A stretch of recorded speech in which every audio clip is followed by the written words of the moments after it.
Regurgitation is a fascinating thing. It allows cows, for example, to maximize their nutrition uptake from a bunch of grass by swallowing it, then digesting it for a bit, then vomiting it back up into their mouths, chewing on it a bit more, and swallowing it again. This process they then repeat until all the useful nutrients have been absorbed from the grass. It truly is a fascinating phenomenon, unless you're the one paying full price for the last 2 blobs of upchuck. If there ever were games in dire need of a subscription-based business model, EA sports titles such as FIFA would. The games are released on a yearly basis and there's never a single significant change to the game mechanics themselves. Arguably, the introduction of manager mode and the replacement of 8-directional movement with a full 360-degree turn angle, among others, have improved the game quite a bit. But has it ever really changed? No. The names on the back of the shirts change place, the colors of the uniforms are altered, advertisement billboards are switched around, graphics are updated, and Rooney suddenly has hair. Everyone who enjoys FIFA is going to buy the next outing.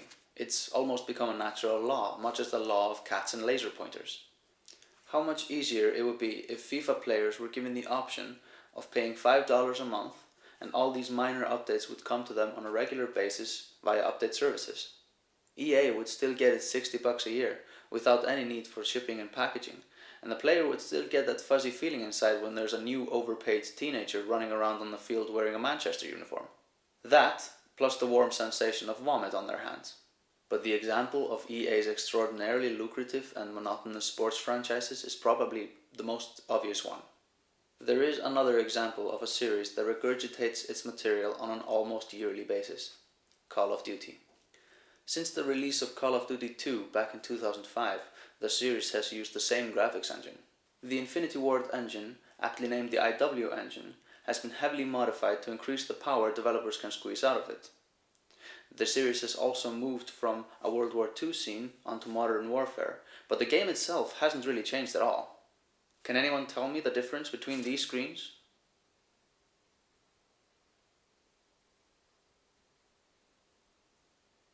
Sure, shaders, lighting and shadows have been tweaked a bit, but character animation, models, bone rigging, sound effect, interface, movement, and so many other major components are exactly the same.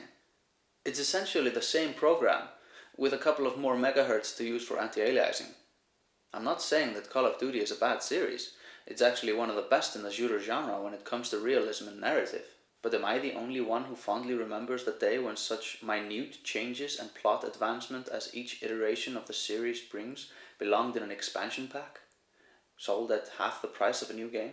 And when new games in a series brought with them a completely different feel, along with a whole new story? When simple bug patches contain slight graphics updates as well? When publishers actually seem to care about the product they just shipped, instead of rushing off on the next project? When developers took the time to make new tools and come up with new, innovative ideas to challenge the player in ways that he had never seen before?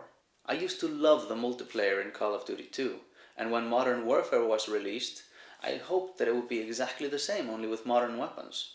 I was so happy to have been right on that one. But now, when my friends ask me whether or not I'll be getting Modern Warfare 3, I simply reply, I already have Modern Warfare. Why would I buy it again?